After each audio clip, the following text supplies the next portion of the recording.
नमस्कार दोस्तों, मैं स्वागत करता हूँ आपका अपने यूट्यूब चैनल पर। आज से हम वीकली करंट अफेयर शुरू करने जा रहे हैं टीजीटी कमीशन के लिए। जो पहला टॉपिक है आज वो है दादा भाई नेरोजी। इन्हीं की अभी हाल ही में 200 बर्थ एनिवर्सरी मनाई गई। इनका जन्म हुआ था आपका 4 सितंबर 1825 को और इनकी मृत्यु हुई थी 1917 में, 1917 में। इनको जो है भारत का grand old man of India भी कहा जाता है। क्या कहा जाता है इनको? Grand old man of India.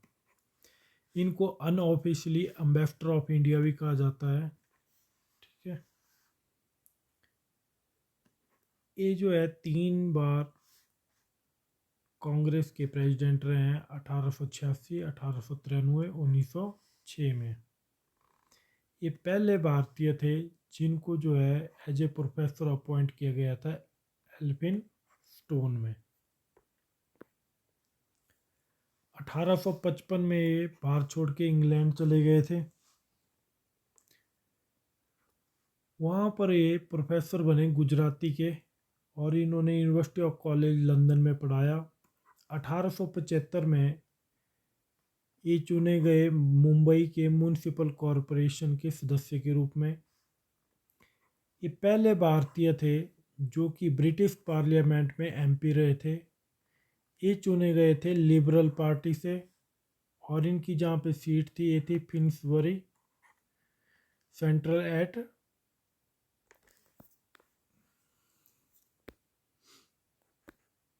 यहाँ पे 1792 आएगा, सॉरी 1892 आएगा। ठीक है,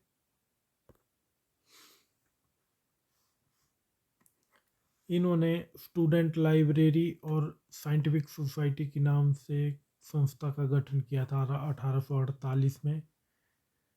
इन्होंने लड़कियों के लिए 6 स्कूल भी खोले थे। इन्होंने न्यूज़पेपर शुरू किया था अपना एक, जिसका नाम था राष्ट्र गफ्तार और वॉइस ऑफ इंडिया। ठीक है, इन्होंने रहमी मजदासन सभा का गठन किया था 1851 में, जो कि एक फारसी सभा थी। इनके द्वारा जो मुख्य लिखी गई किताबें उनमें आती है आपकी poverty of India, un-British of India और the duty of the Zoroastrian. ठीक है, 3 किताबें इन्होंने लिखी थी। इन्होंने भारत की अर्थव्यवस्था के ऊपर काफ़ी कुछ किया।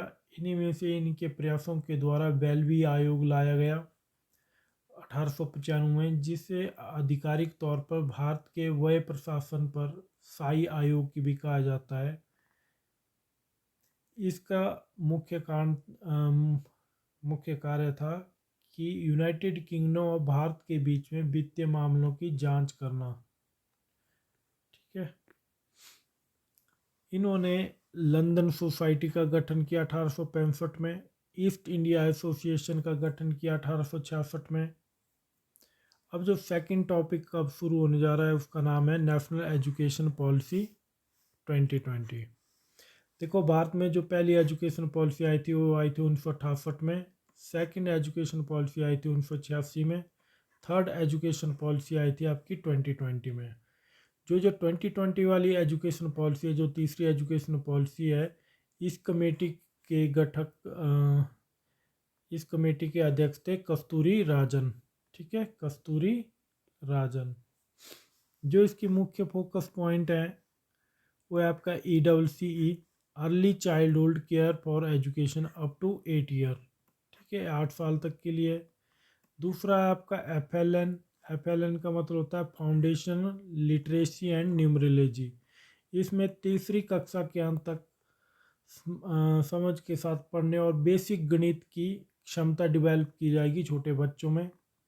और दीक्षा के through digital infrastructure for knowledge sharing एक नेशनल प्लेटफॉर्म है जिसमें स्कूल एजुकेशन जो है डिजिटली रूप से 133 भारतीय लैंग्वेजों में दी जाती है।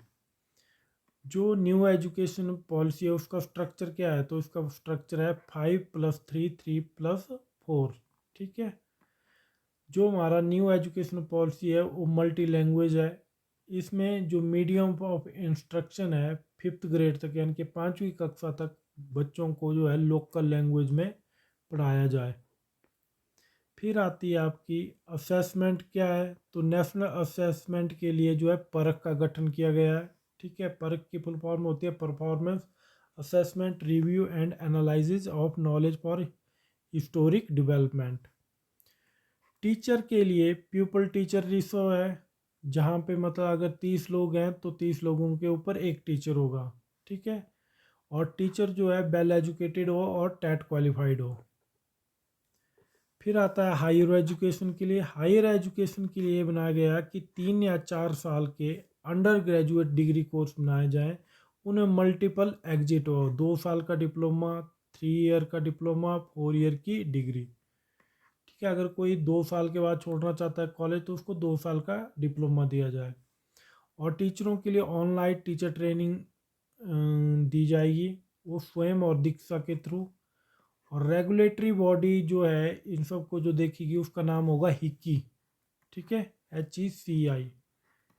ठीक है। हिक्की आपकी higher education commission of India. Major target क्या है आपके न्यू एजुकेशन पॉलिसी के, तो पहला टारगेट है इसका FLN फाउंडेशनल लिटरेसी न्यूरोलॉजी, मतलब प्राइमरी स्कूल में 2025 तक 3rd क्लास तक के बच्चों को बेसिक मैथ समझाना। ठीक है। और 100% GER in pre school to secondary level by 2030। Gross GER का मतलब होता है gross enrolment ratio. Gross enrolment ratio. ठीक है। इसका मतलब होता है कि जितने बच्चे स्टार्टिंग में आते हैं उतने ही लास्ट तक रहें। ठीक है। तो 100% GER होनी चाहिए प्री स्कूल से लेके सेकेंडरी लेवल तक। और 6% का पब्लिक इन्वेस्टमेंट, मतलब 6% GDP आपकी नेशनल एजुकेशन पॉलिसी के ऊपर खर्च की जाएगी। और 50% ग्रॉस एनरोलमेंट रेशो चाहिए आपकी हायर एजुकेशन में, जिसमें वोकेशनल एजुकेशन भी हो। 2035 का लक्ष्य रखा गया 2035 तक। और जो ऑल हायर एजुकेशन इंस्टीट्यूशन है वो मल्टी डिसिप्लिनरी इंस्टीट्यूशन बनेगा आपका 2040 में। और जो भी बच्चे हैं 50% जो हैं जो स्कूल में पढ़ने आते हैं उनको वोकेशनल लैंग्वेज का भी ज्ञान होना चाहिए, मतलब उनको 50% जो है उनको वोकेशनल एक्सपोजर मिलना चाहिए। अब आपसे क्वेश्चन पूछा जाता है कि जो नई एजुकेशन पॉलिसी है उसमें कौन सी हायर डिग्री को एवल्यूस मतलब ख़त्म किया गया है। इनमें पहला क्वेश्चन है PhD, MSc, MPhil या BCom। अगर आपको ये सीरीज अच्छी लगती है तो नेक्स्ट वीडियो में दोबारा मैं नए क्वेश्चन लेके आऊँगा। तब तक के लिए धन्यवाद।